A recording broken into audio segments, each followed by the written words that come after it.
Great. All right. Well, good evening.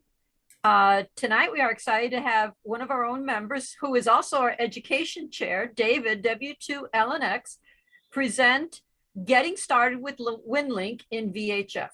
In another subsequent video, he's going to do HF, but tonight it's VHF. So look for the HF presentation in about a month. As many of you know, Winlink is a worldwide radio messaging system that uses amateur band radio frequencies and government frequencies to provide emergency communications, to include such things as email with attachments, position reporting, weather bulletins, emergency and relief communications, and message relay. To learn more about this critical capability, let's listen to David. So David, thanks for all your great work. Now it's over to you. Okay, very good. Now, I have everything staged, so share the desktop. So that was a great introduction, so you saved me a couple of minutes. So yeah, so let me get started. So here we are. So over 2 years ago, I saw a need for Winlink radio training. But the story behind that is, you know, I need keeping sane projects during COVID, during lockdown. So I said, you know, what's an interesting problem domain? So Winlink, or rather emergency communications, and of course, Winlink, that's what we do in this county and also in PG County. I said, you know, that's interesting. So the challenge was, can I connect to an HF station? Well, I've figured that one out too. So I started collecting settings for, so far I have over 30 radios, and I have a bunch of radios downstairs that need to be figured out and documented. So that's what I've been doing, and I have, since this is a screen share, let me, this is on Google Drive. So these are most of my settings. I have other ones too, works in progress. It's in alphabetical order. And when you do something a lot, you get a feel for it, and also you come away with a general idea how things are put together. So anyway, let's go to here. So now that was a great introduction. I appreciate that, Alex. So this is what I'm going to talk about. First of all, setting up Winlink, and I'm going to show you how to set it up in the simplest possible way. And what makes it simplest, not simple, but simplest, is radios with standard 6-pin mini-DIN audio ports, or audio connectors, or audio jacks. And I have an example radio. And the SignaLink USB audio interface device with a built-in PTT. Oh, that makes life so much easier. So it's a great interface to get started with. And how to configure, you know, how to set up Winlink, how to set up the VARA FM. And next time I'll talk about VARA HF. And also, last but not least, packet is still around. In fact, there's some stations which are packet only Winlink nodes. So this is the UZ7HO packet software TNC. So there's no hardware, it's software, and it's free. And I have a demonstration video. And when we get to the video, you'll understand why I made a video and not just attempt to do a live demo and tempt the demo demons to give me a hard time. So let me show you the next thing. So I have everything all staged. By the way, these are all live links. And if you find an error, or there's one of the links are broken, let me know. I'll fix it. So this is real time. When a station goes on the air, it shows up on the map, and it also shows up in the remote messaging server list. And since this is VHF, let me put this into alphabetical order in reverse. There we go. So what I've been using is close to my house, 4 miles away, is WM3M. Let's see if I can do the alphabet backwards. I'm looking at it, but not seeing WM. Yeah. You know, I'm looking, but not seeing. Oh, first of all, It's VARA FM. Make sure. Oh, there it is, right in front of my nose. There we go. So it's 145.090, and it's close to my house, like 4 miles away. Okay, but the seeing the map is very interesting. You got to use the control key. So if you zoom out, you can see all the VARA stations, and you can see the packet stations, and a lot of them are the same station that the software can recognize either packet AX22, AX, that is AFSK AX25 packet from the 20th century. Oh, there aren't that many. No, let it refresh. Well, I'm not going to wait for that. So, oh, there they are. So that's very handy. Okay, now, so in addition to sending email to a remote email gateway, you can also do station-to-station, peer-to-peer message exchange. So there's no intermediary, station-to-station. And so Jim Montgomery, WB3KS organizes hospital drills, and we do station-to-station direct using Winlink, peer-to-peer on 40 meters, 80 meters, and we need to find other bands so it isn't so challenging at nighttime on those bands. And so it's used for emergency communications. So what we'd like to do is keep it as planned drills as opposed to an unplanned event and, all hands on deck. So how do you get set up? So let me show you where to get the software. So this is about the Winlink system. This is a work in progress. My goodness, it must be 30 years old. In fact, the original founder is now Silent Key. Do they have a list of the players, of the developers? Originally it was called Winlink 2000, but somehow 2000 came and went, so I think they dropped it 2000. So there's a lesson in there, not to name your software based on a year. Anyway, so the other thing is how to set up an account. So there's instructions how to set up an account. You basically use it, and then they walk you through. You set up the client, and you just follow the directions. I haven't done this in a while, like 30 years, 25 years ago. And the other thing is, I have an interesting problem. Let me go to here. Now, come on, show. My tabs, I have a small technical problem. Hold on. There we go. My menu for screen share is hiding the tabs. And I always forget that, so bear with me. Okay, here we go. There we go. Now I can maximize again. So if you don't get nagged every time you use the system, just give them a couple dollars. It's a lifetime registration fee. So this is the Amateur Radio Safety Foundation. And I don't quite know the relationship between Winlink and Amateur Radio Safety Foundation. Maybe they're like the parent company. But anyway, so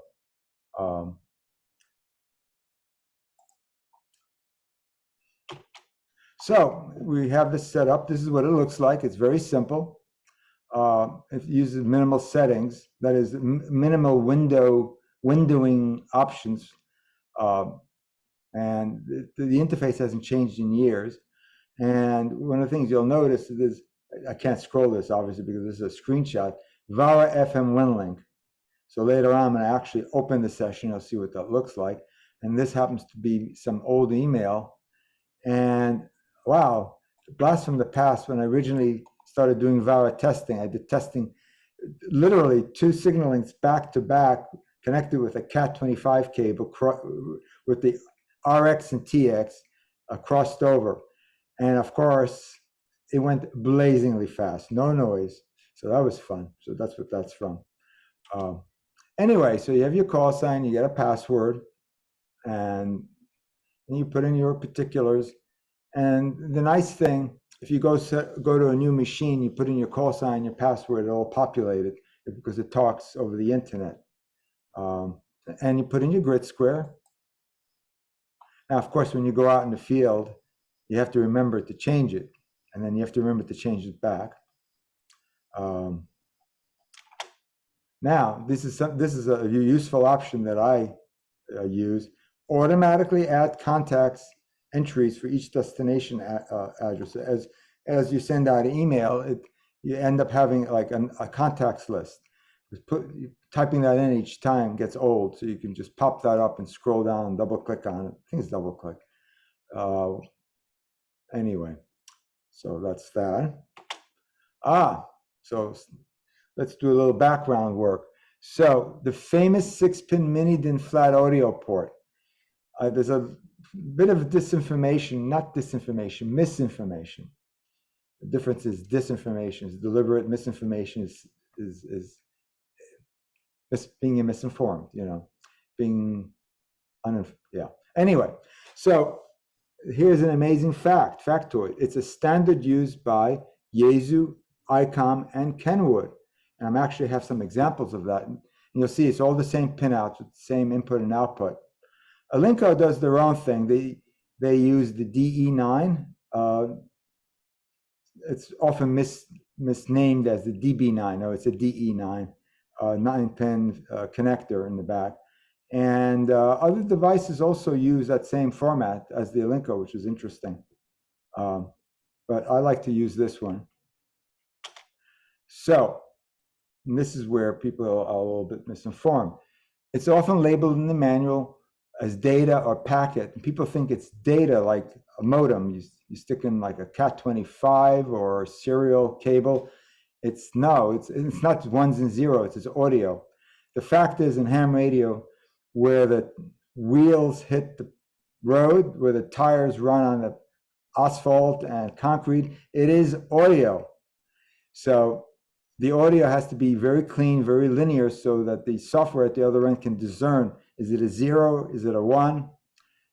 With human voice, the brain is quite clever to figure out the message in the noise. So this is a bit of a throwback from the old days. So there's 2 output pins on that. One's labeled 1200 and the other one is labeled output 9600. So what are they talking about? It's not 1200 BPS data. It's basically the stuff that comes out of the discriminator or the speaker. Now, pin 4, the audio output bypasses the de-emphasis circuit, and it's right out of the discriminator. So it's broadband, broader band, and it's uniform across the spectrum. And back originally, historically, from the 20th century, hams have developed GMSK and G3RUH modems, and people actually, do a little surgery, go into their radio and figure out where the discriminator input and output is. No, discriminator output and there's a phase modulator input. There you go. To get that data, higher speed data. So historically, it was AFSK, which means audio modulated frequency shift keying. The frequency shift keying is within the audio spectrum, but FSK typically, or GMSK is a filtered, modified form of FSK, frequency shift keying. You're shifting the carrier. With FM, it's a little bit different, but basically, you're modulating the carrier directly. Now, pin 1 is shared for input for 1200 or 9600. Now, you got to set the menu settings for 1200 or 9600. So older radios will have that. Well, that's pretty much the standard. Now, what I do, I simply use the 9600. If you can go fast, you can also go slower, but not necessarily the other way around. So this is how I'm set up using this 6-pin mini-DIN connector. Now, so finding radios with 6-pin mini-DIN connectors. There are out there, I know Yaesu recently introduced a radio called the FTM6000R, and it's got a 10-pin DIN connector, but for an extra $30, you can buy an adapter to the 6-pin mini DIN, what I'm talking about. So it's a new radio. It's about a little over $300. Or another way, let me show you on the web what that looks like. Where's my browser? And list.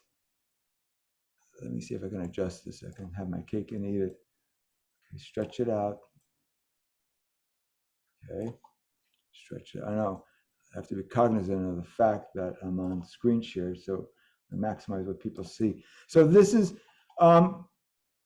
Masters Communications. They have a product called the DRI-50, DRI-70. It uses a C-media chip, and it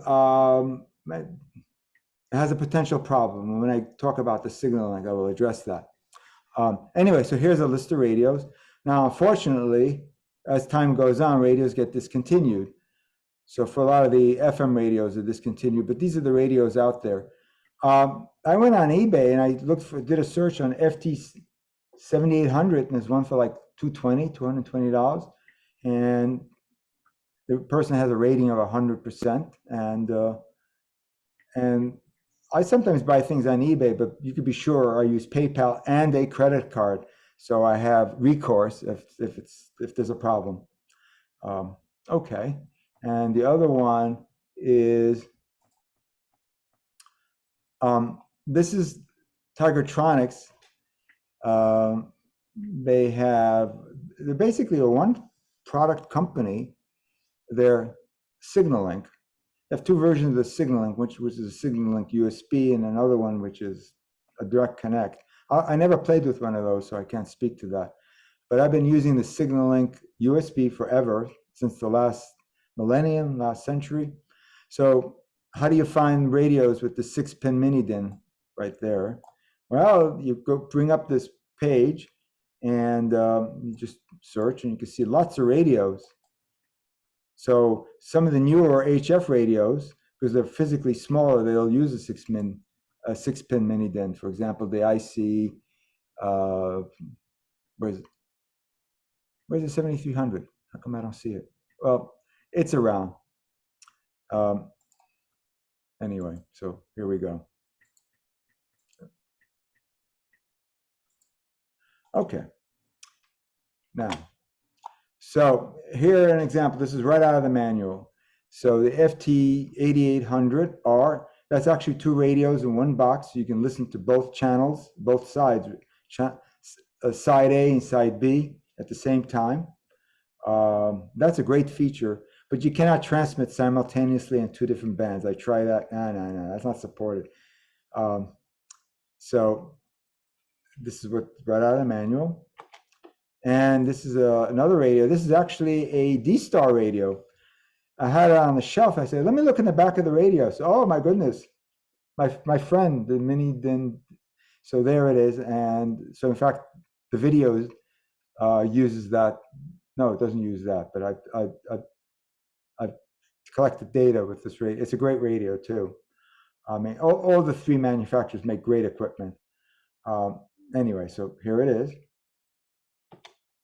This is the Kenwood TMV71A, which is kind of like the younger brother or the smaller brother of the TMD710A. Those two radios have a lot in common. But the biggest feature is you can transmit and receive simultaneously on the two bands, VHF and UHF. So you could be in the middle of a Winlink session transmitting a long file while you on VHF, and you can talk on the UHF side, and I've tried it. And when I discovered that this radio, the TMV71A, has that same capabilities, oh, I gotta have some of those. So those two radios have been discontinued. The D710 has slowly become unavailable, but the last I checked, about a month ago, there are plenty of TMV71As out there. So not cheap, but it's really well worth it. So setting up, so live example. So how do you set up a radio? So I have to say, pretty much it's across all radios, it's the same deal. You set up the menu settings.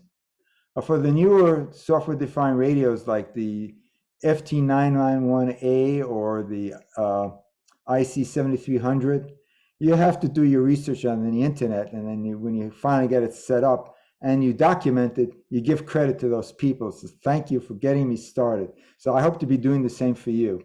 So here the settings are pretty minimal for just FM mobile VHF UHF radio. Now, I like the SignaLink. So I've been playing with all the different interfaces out there.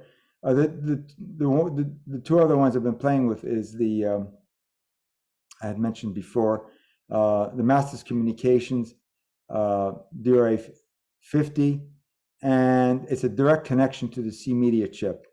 It's a very fast device, but there's always a risk of a ground loop.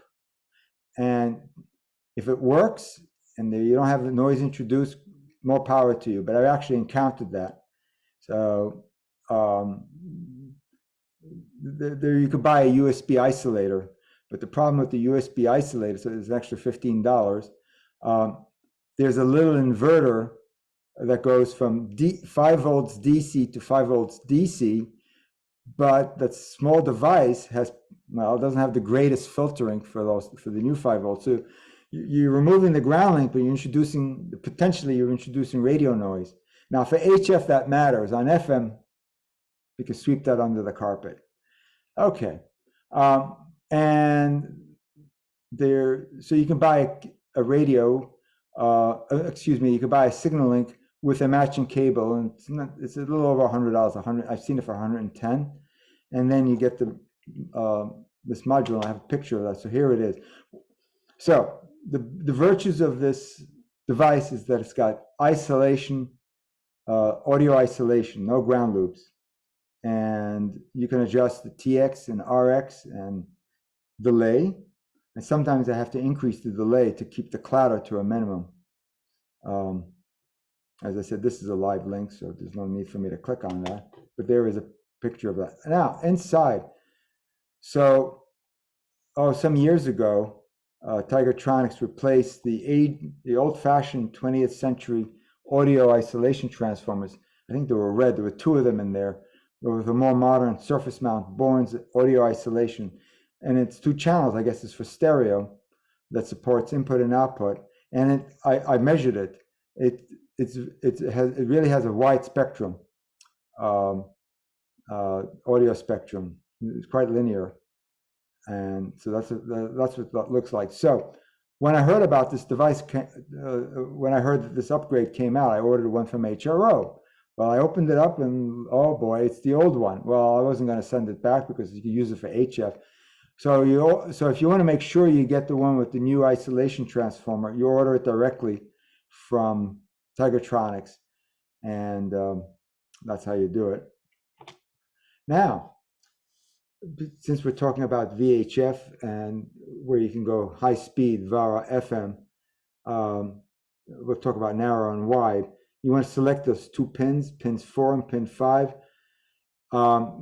So they came out with a little adapter board, a little board for the plug-in. What is it? I think it's JP2. So you can buy, he's got a wiring diagram that I just showed you before, but also they supply jumpers that you could put it on the pins, but that gets old after a while, so it's worth the $10 to get one of these things. And you have them for every radio. You have cables for every radio. Not that many variations. There's 13 pin, 6 pin, 8 pin, and then you get the corresponding header pins. Anyway, so Windows sound settings. So this is pretty generic. This goes for all devices. Oh, by the way, I was talking about the Masters Communications. There's another device called DigiRig Mobile. It's very small. It's very compact, and also uses C media chip with the direct connection. And I've actually observed ground loop noise. And the way I solved it is very simple. You connect your laptop to one 12-volt battery, and then the radio to another 12-volt battery, and problem instantly solved. You don't have a ground loop. But that's not an elegant solution. I think the correct solution is to use isolation transformers. This is from my experience. Okay, so this is generic Windows sound settings. So you got to set the default device, because Windows and also Linux, when you plug in an audio device, it says, oh, a new audio device, I'm going to make it the default. More times than often, you know? I mean, so you learn to always check for that. So you make, in this case, it's already set. No, it's not set. Oh, look at that. So what I guess people can see the mouse. So I want to make the speaker the default. Now, this is the default. I'm going to select the SignaLink. And what I'm going to do is open up properties. Let me go back up one. So if you double click on this or show properties, you bring up a couple of panels. So, you know, it says it's got a generic name. So one of my ham Elmers, I think it was Al K, 3 uses, but just rename it. So, and it typically recognizes the device. So it comes up as SignaLink, and it makes it, of course, the default. And I don't want it to be the default for the computer. So, but I named it SignaLink. Rename the device as necessary. Now, the other virtue of the SignaLink has a built-in Vox. But to make the Vox really work reliably, you got to give it full audio output, and then you can adjust it down on the front panel of the SignaLink using the TX knob. Okay, and you don't introduce distortion by making it more good, more better. No, just leave it alone, and just set it to the highest resolution that the device is capable, which is 4800. What is it? 44100 is CD quality. Believe me, it's good enough for what we do.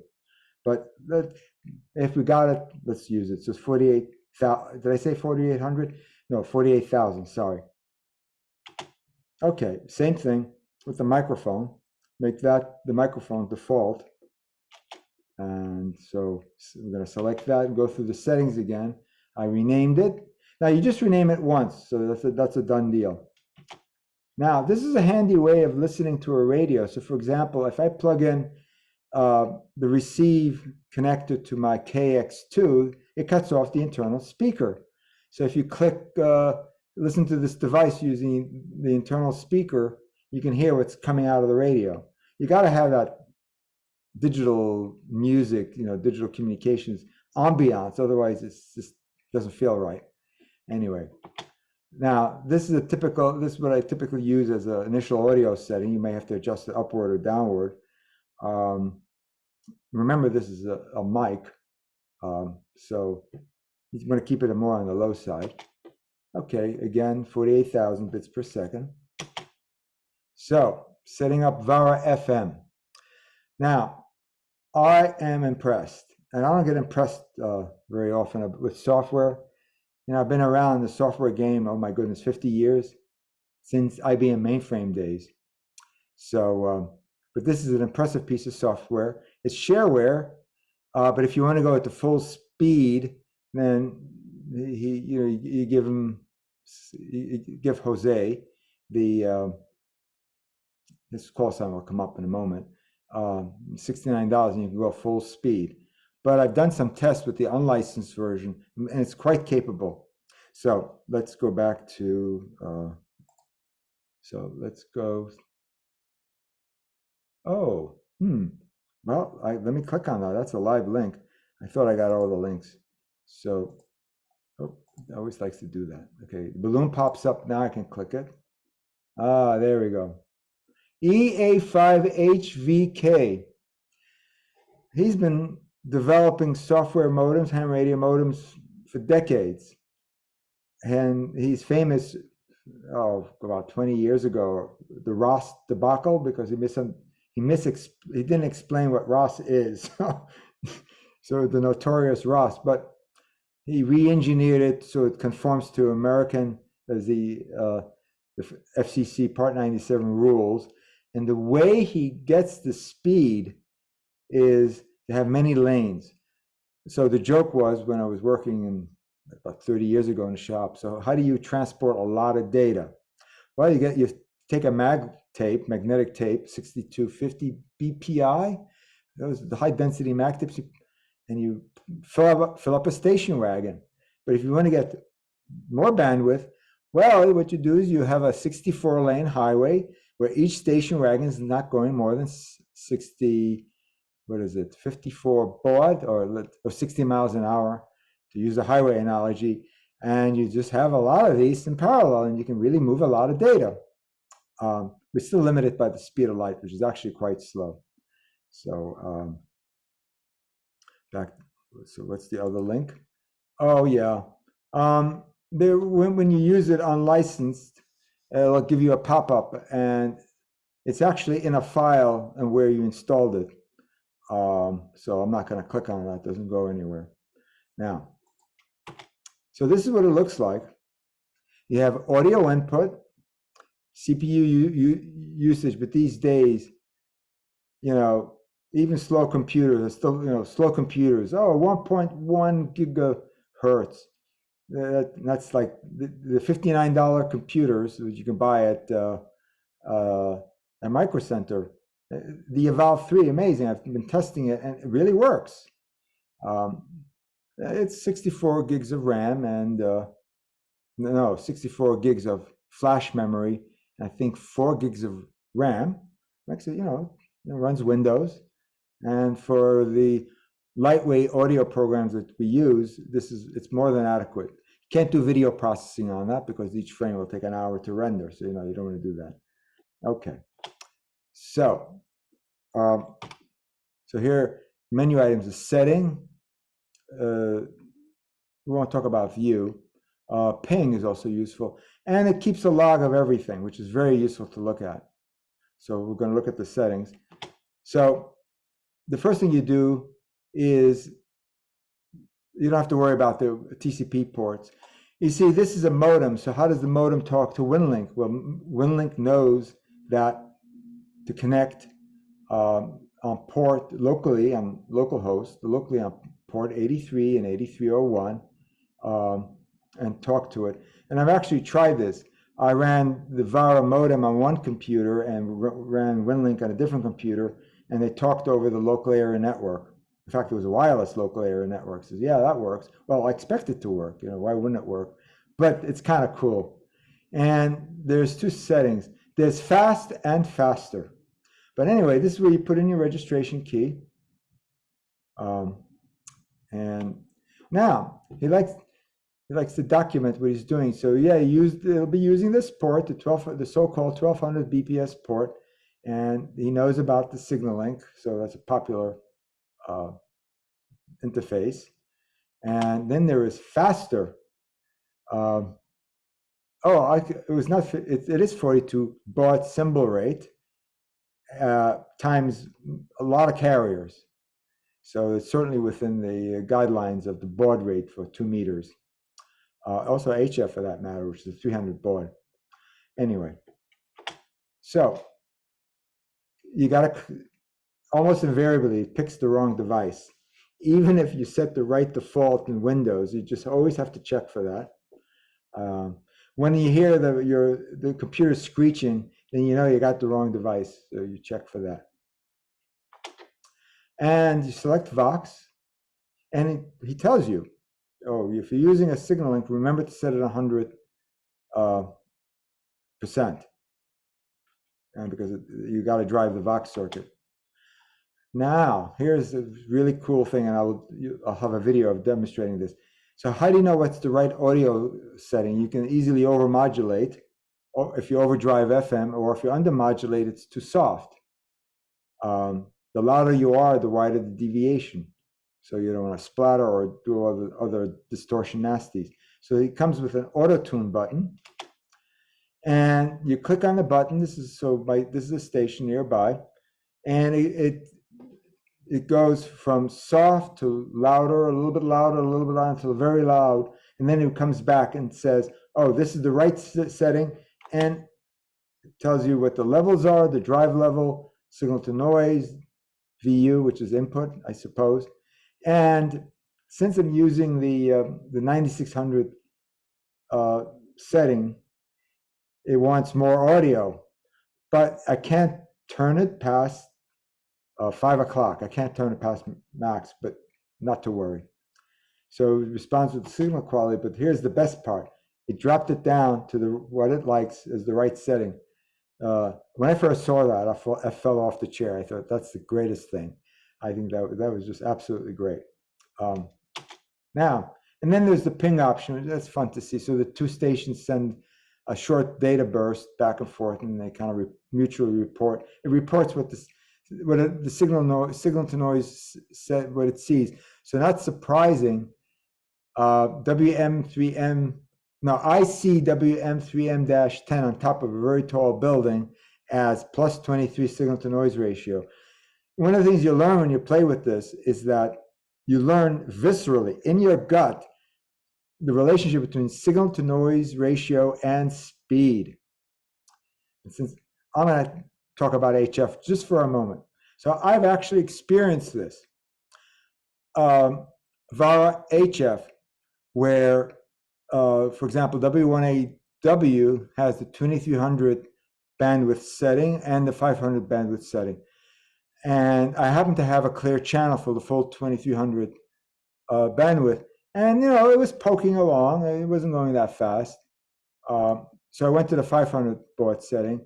And at first I was surprised, but I realized, not to be surprising, that actually the speed, the throughput was faster than 500 hertz bandwidth. And the reason is because the signal to noise ratio happened to be better there, because the wider the receiver, the more noise you're bringing into the radio. So I suppose a bandwidth of 0 hertz has no noise in it at all, has 0 noise. Anyway, okay, so that's what that looks like. So I open up the VARA FM Winlink session, so I'm ready to go. But before I do that, first time, one time only, after you've installed VARA FM, you got to tell Winlink where to find, that is, what did I say? You got to tell Winlink where to find VARA FM. There it is. So you put in the path name for the program. So for HF, it's called VARA, and for FM, it's called VARA FM. And this is just a historical fact. And to rename VARA to VARA HF, that would cost too many headaches. Not worth it. Anyway, now you can. There's an FM selector. Let me scroll up a couple. Where is it? Oh yeah, channel selection. I'm assuming everybody can see my mouse pointer. Channel selection. So there it is. So it's sorted by distance. So WM3M-10 is close, and he's running narrow. Okay. So check if you're able to connect to the gateway. So you have no messages, and you want to see if you can connect. Now, at least with me, because I'm active on Winlink, I want to check to see if I can connect, and guess what comes through? My backlog. And so I said, okay, I got to get the backlog. I got to clear out the backlog so I can do my demos. So nothing happened here. So it successfully did nothing. I was able to connect, did a little bit of handshake, and then disconnected. So I'm going to compose a test message with a file attachment. This is actually a 10 kilobyte file. What was that? I think it's the Mark logo or something like that. Something which is out there on the web. And I'm going to send it. So this is what it looks like. And it tells you the speed. 8,500 BPS in a bandwidth. I think it's about, I forgot what the bandwidth for narrow is. But whatever the voice bandwidth for FM is, what is that, 3 kilohertz plus or minus? 3 or 5 kilohertz plus or minus. And that's remarkable, just absolutely remarkable. A very clever coding. So I'm sending the message with attachment, and it went through. And so if you take the throughput and you multiply by 8 and divide by 60, gives you 6,136 BPS, not shabby at all. Now, on the receive side. So remember I was telling you the 64-lane highway? Is this 64? Is this 8x8? There's my 64-lane highway, each poking along with, each of them carrying, well, what is it, 42 baud? So that's how Jose does it. By the way, he just implemented a lot of existing protocols. You remember in the 20th century, they had these so-called 56 kilobit speed modems going over voice grade phone lines. It's the same technology. Of course, because they had a problem, so they had to throttle it back to 53 kilobits. And that was pretty amazing. It's that kind of modulation scheme. And in the beginning, those modems would talk to each other to do a bit of a handshake and see what's the optimal speed. With HF and with, of course, FM on a radio circuit, it's constantly sensing what's going down. So what the quality of the signal is. So you could see it go up in speed or go down in speed. And well, we'll do the demo and you'll see when it receives a packet successfully, it'll give you an ACK. So break means we're at the end here. I think that's what that means. So not bad. Received with an average speed of 6,677 BPS. Very impressive. So now there are a couple of packet only Winlink gateways, VHF Winlink gateways. I think WA3YOO-9-10. I haven't used those recently. So you really packet. You need to have packet. And let me see if I have it here. Here it is. So what's the fellow's name? I forgot what his name is, but UZ7HO. He's been working on this for years, and I noticed he recently updated it to where is it? I'm looking at it and not seeing. Oh, there it is. Sound modem version 114 and June 9th this year. And so I have some screenshots of that showing the configuration. Wrong button. There we go. So again, it's a software modem and you connect to it over the standard port. So Winlink sees it as a KISS TNC. I think anyway, so now I like to select color. So this is AFSK 1200 baud, like the Tapper 2 TNC. I actually have an original Tapper TNC too. It's a museum piece. And so it's based on the Bell 202 modem chip. And what is this, 1200 and 2200. So AFSK. And this is the settings on the device. You got to select USB. And I'm a little remiss. I haven't shown the Winlink settings. And I need to add that. That's missing visual. I knew there's always something. Presentations are never completed until after the fact. And then you got to correct what's missing. So I got to add that in. Just like you have to tell Winlink where to find the VARA modem, the VARA software, the path name. I got to do the same thing for setting up a packet in the Winlink side. So I need to add that. And here's the settings. And let me tell you, it's a little tricky. So I went to my Al, I need to crib from you what the settings are, namely on this page. And this is what he gave me, and it worked. And then it worked. If you don't have the right settings, you could be struggling. So the point is, knowledge is like a flame.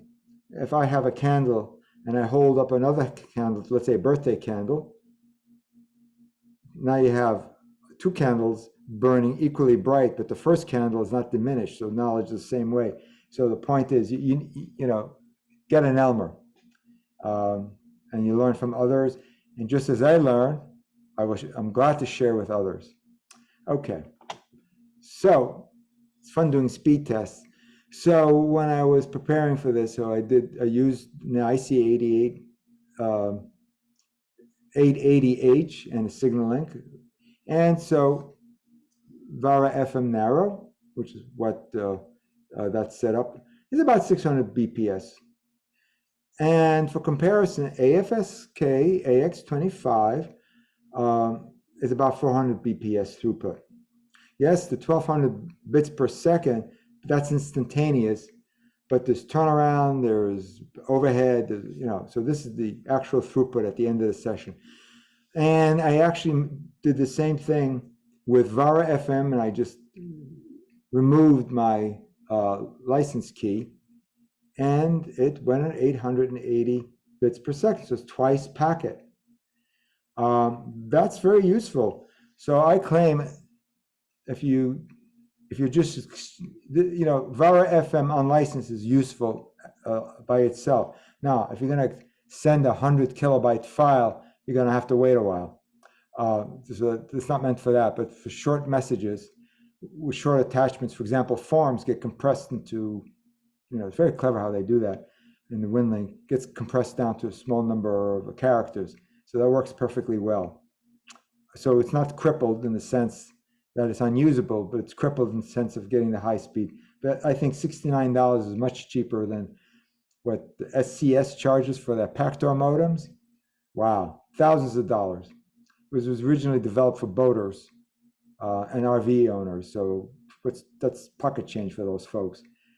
Now, tabletop tests I've been doing with the FT-7800. That was a couple of years ago when I came into this game.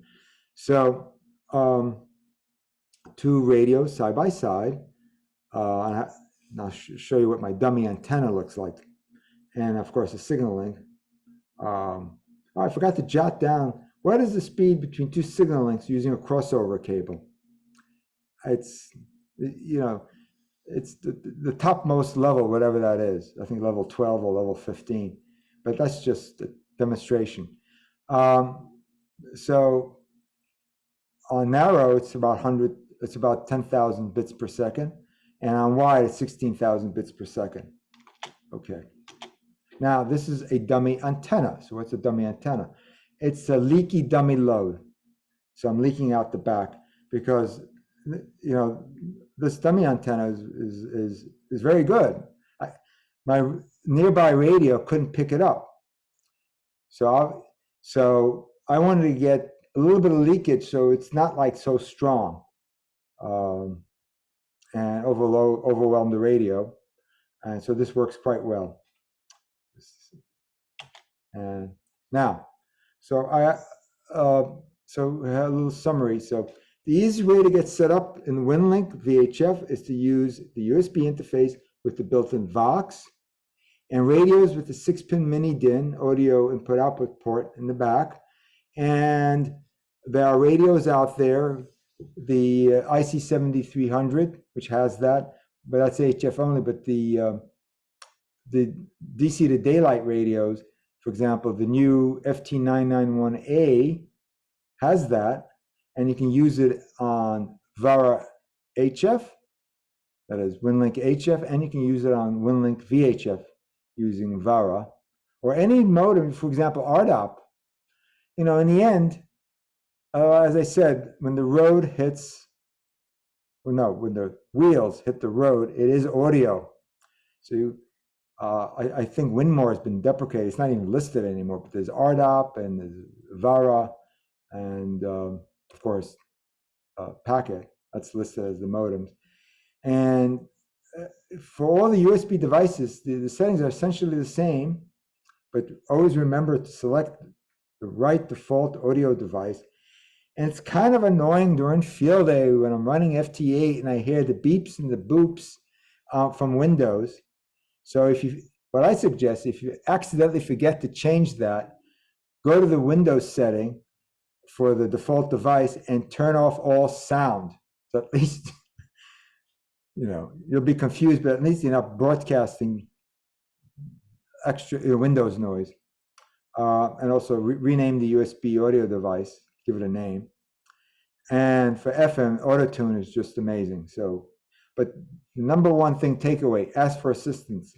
So like this past Saturday, my friend Ralph, KB3UZB, came by and I showed him. And I've done that. So I'm willing to visit people at their house, preferably outdoors, or have a nice deck behind my house and have a very nice gateway where we can test against. The WM3M, I know how it works, how well it works. So ask for assistance. So the other thing, here's my comment about VARA FM wide. Okay, this is an opinion. When you're trying to connect to a gateway 30 miles away, you're thrilled that you can make a connection at any speed. So to get the high speed, really high speed on VARA FM wide, you got to have a really good signal to noise ratio. And out in the field, you know, and this is an MCOM exercise, and hopefully not a real drill, you'll be very happy to connect. Now, if you have your settings set for VARA FM wide and the gateway station is set for narrow, it'll talk to your station and say, no, I really am narrow. So it knows what to do. The two ends talk to each other constantly. So anyway, I have a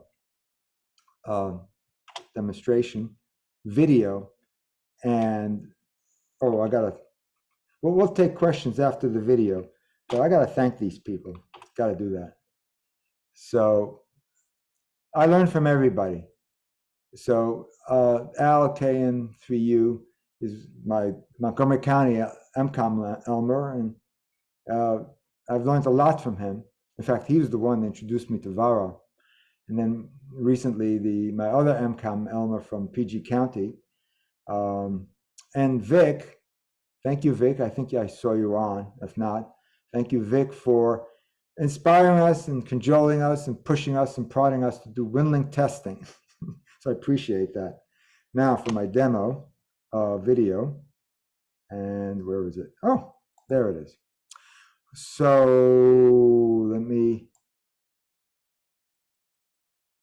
about 7. Now, I'm going to stop my screen share for a minute.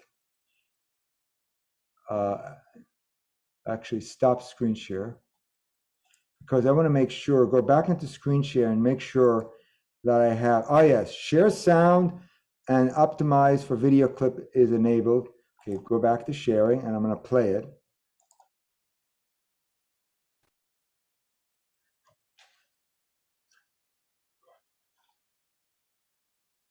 And the nice thing about a video, I can pause it and talk about it. To do voiceover while it's making noise is not a good idea, so I can pause it. But right now, you don't hear anything. So I'm going to do an auto-tune test.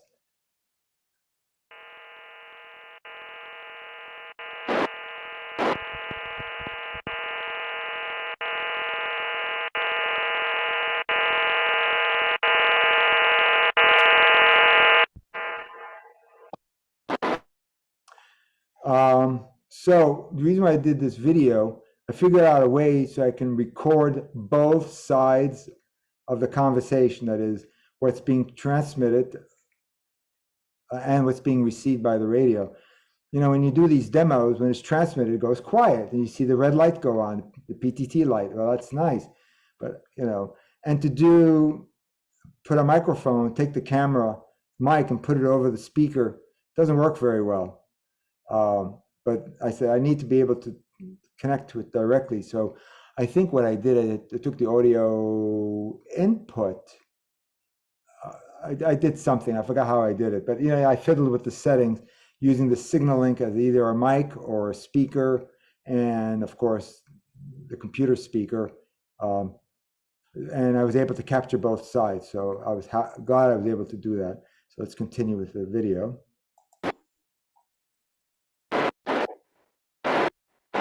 And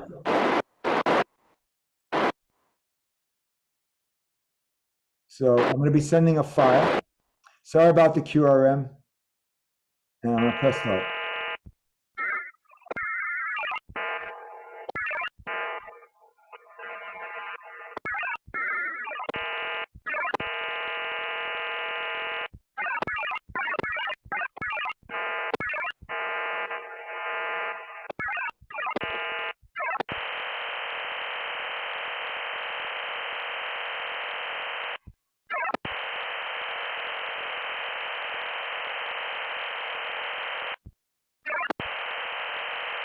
Okay, so I'm going to pause it for a second. So you can see the signal to noise. So coming from WM3M, I'm getting great reception, but you'll see my antenna tower in a photo in a couple of moments.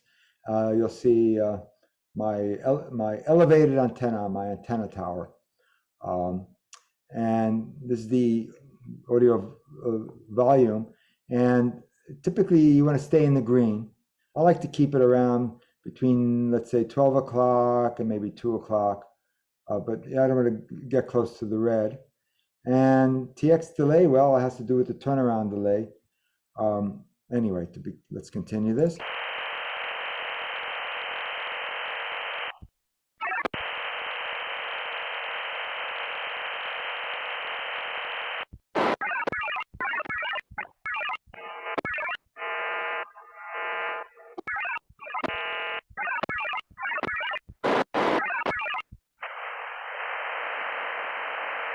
So I had to stage 2 messages. So here, this is like a 10 kilobyte file sending. But since I have really good reception from that WM3M, I'm sending myself a 100 kilobyte file. And let's see what that looks like. Notice before when it was getting good data, the green data box would light up.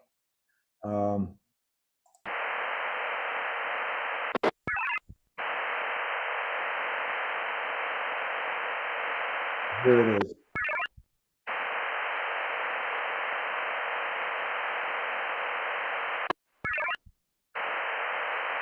Notice the speed, 9,500 bits per second.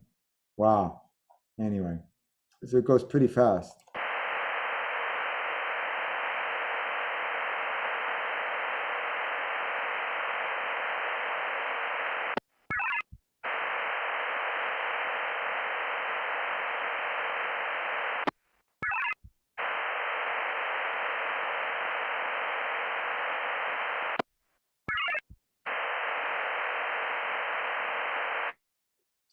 Not bad. This is level 10. I think it goes up to 12, come to think of it.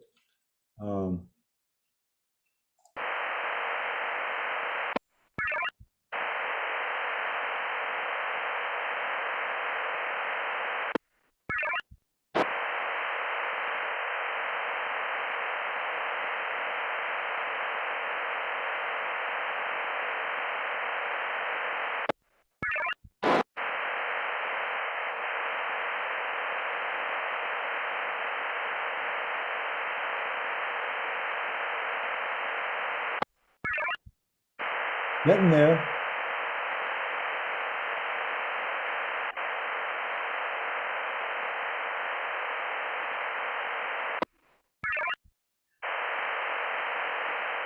So those short, high-pitched sounds are the ACKs or the NACs, the negative acknowledgements.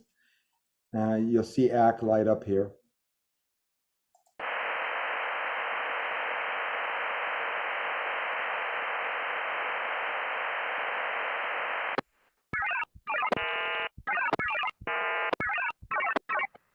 There we are. And let's see what came in.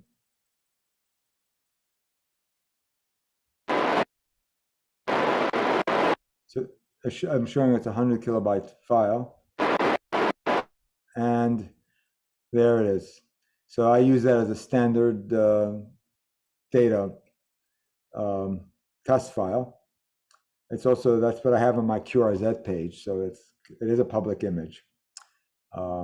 Anyway, so, and I think we're reaching the end. Yeah. Right. Make sure. Okay, yeah. So we're done with that. So, am I out of the screen share? Yes, I am. Okay, so I'll entertain questions.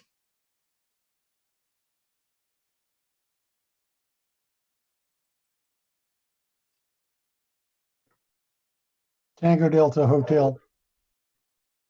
Yeah, go ahead, Tom. Have you tried it using a separate sound card, USB sound card module? because the thing you mentioned about Winlink throwing noise on your signal, I wanted to eliminate that. So I plugged in a USB sound card and used that for Winlink and left Windows and its nonsense alone on the speakers, which were turned off anyway. And that's how I got around that, being 100% sure that Windows couldn't tamper with my signal, because the Winlink was connected to the overboard sound card, USB dongle. And that way it couldn't get at Windows sound, because that was still trying to come out speakers that were turned off. Interesting. Oh, I forgot to show the, let me do a screen share for a second. Let me show you what I set up. And so share, and that's the radio. And I deliberately use this radio to make a point. I bought this as a modest FT-991A, a mono band radio. And it doesn't have a mini DIN port in the back, none of that. So I went out and bought a 6-pin RJ12 cable that fits into the mic jack, which is for the 6-pin, and happens to fit perfectly in the back. And I opened up the SignaLink and actually put jumpers, and it works great. Now, notice the TX output, because this is mic input. So you don't want to blast full line level audio into it because it'll overload. So I had to very carefully tweak, because if like one more little tweak, it would be like shut off. So that's no good. But 2 tweaks, oh no, it's overloading. Because if you do the auto tune, it comes back, signal to noise is very poor in the red. Since this is live TV and we're broadcasting, I'm not going to say more colloquial words, but it was very bad. So by playing with this, fine tuning it, it's kind of like trying to get the right setting on the cat whisker on the Galena crystal, so you can get the signal just right. And I was able to get a high signal to noise ratio. Voila. And RX is nothing special about that. Now let me show you my antenna tower. There it is. So you really learn, especially looking at the signal to noise ratio, you really get an appreciation. So the signal to noise ratio, once I got it working, it was about +3. I wanted more. It was, and then the mobile antenna is right on the table. So I said, okay, I'm going to elevate it. So I went inside, got a stool, put it on, and bingo, I got my whatever it is in the teens. So I was able to get my speed. Now, if you move the table plus or minus 3 inches, it falls off the cliff. So it's, again, you got to find the sweet spot. But that's part of the charm. You're experimenting, you're fiddling, and then you get lucky, and then you're happy. Anyway, so let me get out of the screen share. So stop share. Okay, so Fred, your hand, go ahead. Yeah, I have sort of 2 questions. First, if I'm currently been using KPC3 like Cantronics and actual TNC, and Right. I want to get rid of that and go to the sound modem, but still only do packet, Yeah. then I need that UH7ZO software, right? Right. You don't And need the VARA. That's only if you're connecting to a VARA gateway. that's correct. That's Okay. absolutely correct. So, for example, WM3M and is both. It'll recognize both because software can detect it. Right. But like the WA3YO ones, I think currently we're That's only correct. set to be a packet. It's packet only. And Okay. I've tried it. I've connected to -9 and -10, and now you have the settings. But if you need help, some assistance, I'm happy to help. We could do Zoom. You can bring over your radio here or your laptop here and get it working, whatever. And the other question was, can you again mention what's the difference between VARA FM narrow and VARA FM wide? Okay. if you want to go fast, you need a wide bandwidth. The wider the bandwidth, let's simplify. The simplest case, you can get 1 bit per second per hertz of bandwidth. So the wider the bandwidth, the more bits per second you can squeeze out. So you probably know off the top of your head, what's the bandwidth for FM, the voice FM that we use? What is that? Plus or minus 3? It's usually 3 to 3.5 kilohertz. Yeah. Oh, okay. So yeah, a little bit more than sideband. That's the deviation. I mean, for wideband FM that amateur radio uses, like 25 kilohertz bandwidth. Right. For narrow FM that commercial had to use, they had to go back to 12.5 kilohertz. Okay, there it is. Our deviation within the 25 kilohertz is usually plus or minus 3.5 kilohertz. Right. So for voice, that's sufficient. But if you push it with high audio input, you can get a much wider deviation in the bandwidth we're allowed.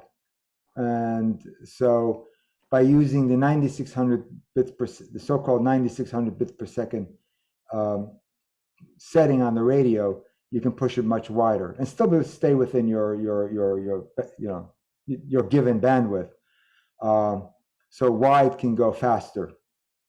But I claim that if any speed is better than no speed. It's remarkable, the wide, it's a tremendous engineering accomplishment. But it's the 80-20 rule. When you're trying to connect to KF3AK up in Frederick, you're lucky to make a connection. So I kind of have to stand on my head and from my deck and fiddle with telescopic poles and stacked Yagis so I can make the connection. Or I can go drive to a local hill and struggle less. Anyway, okay. All right, thanks. Yeah. So another question from Tom. And we have Mark Hoffman next over there. Yeah. Mark's been waiting. Huh? Mark has been waiting longer. Oh, I'm sorry. I didn't see that. Go ahead, Mark.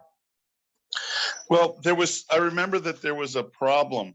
Normally, we consider our USB ports to be equivalent, but maybe you can remember why. But I remember we had a problem, and it was because on another day, I had used a different USB port, and something remembered which port I had used and refused to use the second one. Okay, so Windows is weird. I mean, once you learn all the quirks of Windows, you live with it and you don't even give it a second thought. So when I get a new device, a typical new audio device, I may get it to work for every USB port on the machine. So it knows, because as you encounter, typically I use the left port on my laptop because it's closer to the radio. But once I stuck it into the right port, it says, oh boy, it has to get configured. It's like, what is this unknown device? So you go through the trouble of setting it up for every single port, every single USB port, and then that should keep you out of trouble. So it remembers what it remembers, but it doesn't remember what it doesn't know. Yeah. And okay, does that answer your question? That's how to get around that. And yeah, sure. I just remember having that struggle. Not believing that my USB ports actually were different from one another. Yeah. And yeah, it's the classic enumeration problem. Anyway, okay, Tom, go ahead. Thank you. As an issue with Winlink, two things that are worth knowing is that Winlink is used commercially as well as by hams and Mars, and the commercial users must pay for it because the software is controlled by the Amateur Radio Safety Foundation. So they give nonprofit users like hams and Mars and so forth a no charge use of the system, and the software. But commercial users using them on commercial frequencies, much more common outside the United States, but quite a bit of it going on, they have to pay the Safety Foundation for the use of the software. And the Safety Foundation can also prevent the illegitimate use of the software. So that's part of what's going on there with the two organizations. The one holds rights that it can enforce. where the other one couldn't do that. But for MCOM purposes, there's a couple of things that are discouraged, and one of those is to use point-to-point Winlink. And that's because the organizational group that did all the work on this says that it is a better practice to use a post office so that your other station doesn't even have to be on the air to get the message. They'll get on the air later and contact the post office, even though it's a local packet or Vera post office, and they'll get their message. The drawback is something that Jim wised me up to, is it's hard to get a station that's willing to sit back and support being the post office. So you better have done that planning in advance so that you'll have enough post office stations to support the expected traffic. And since Jim alerted me to that, I've done some inquiries among the Aries members, and I found it was just as challenging as Jim said it would be to get some people to set up the post office type system, but it does work. And another thing that's worth knowing, and it's not meaning to pick a fight with anybody, but there are some old time operators, especially CW operators, that despise Winlink with a purple passion. And I'm not going to try and get into it, and I'm not an airhead, so I don't really understand why. It's not worth. But if you find yourself being troubled by interference, then that's probably the reason why. And the problem is that they can find you because the automatic message service stations, the gateway stations, are confined to a narrow piece of bandwidth authorized for automatic stations. So when you move to another one, you're not very far away, and the harassing person can still find you.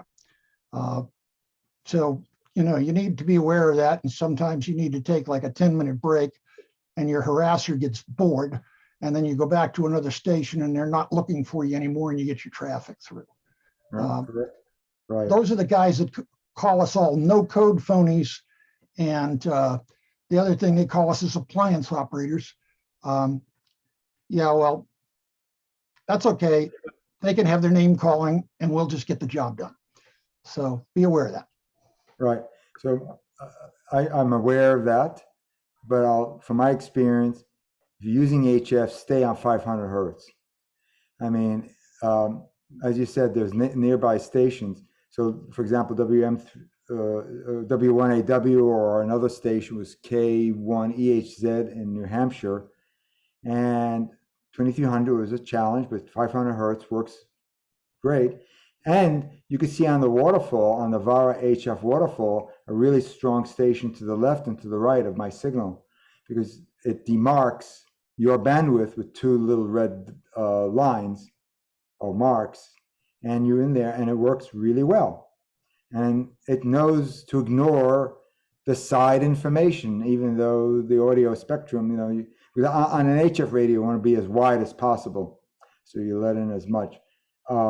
Anyway, that's for another presentation.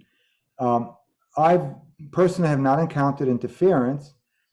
What I have is you have to listen before you press send, because you don't want to interfere with anybody else, you know.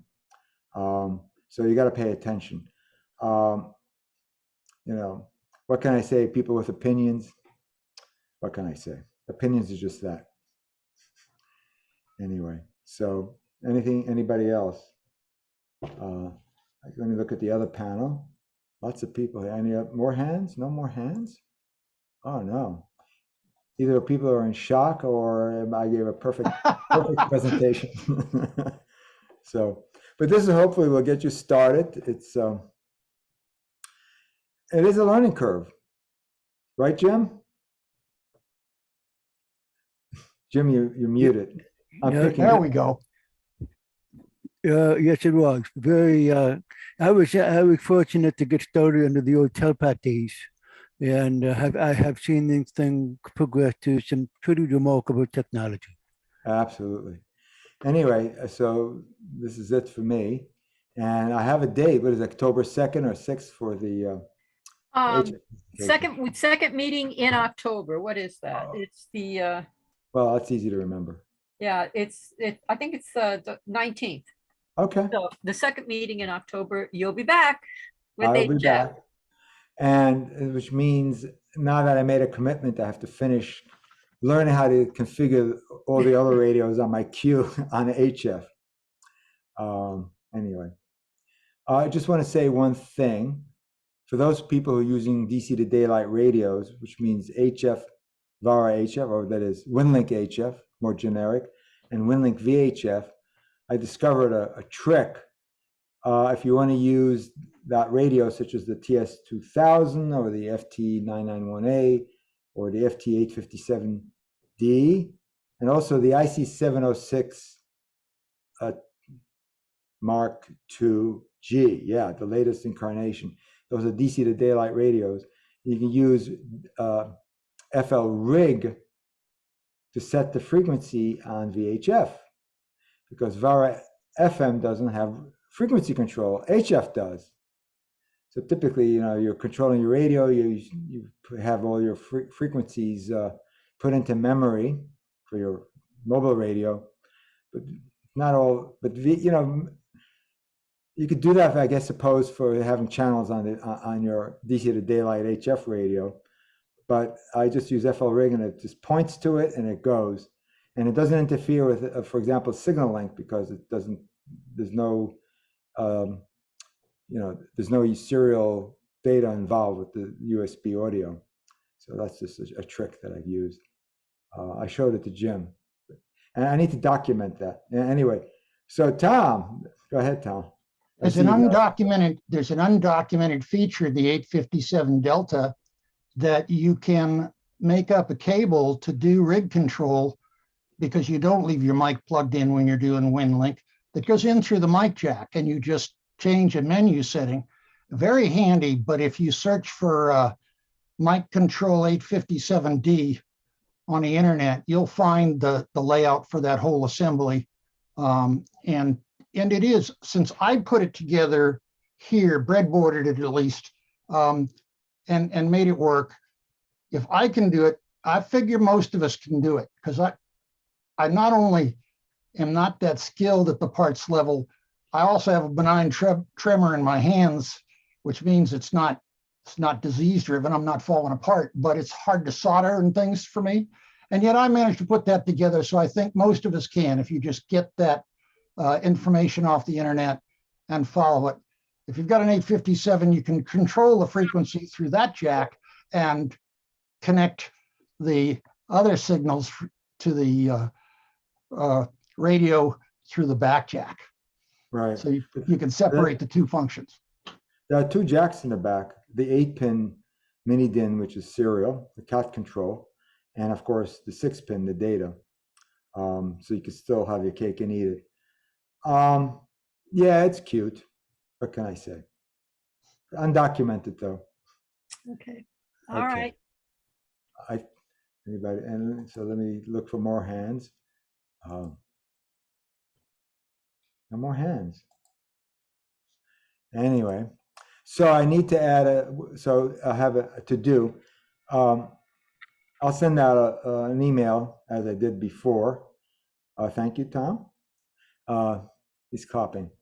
An email saying I've updated the presentation by adding the Winlink packet setup, where you give it the path to that sound, it's called sound modem, the UH7HO, a sound modem program, and then you're in business. And the same story with RDOP.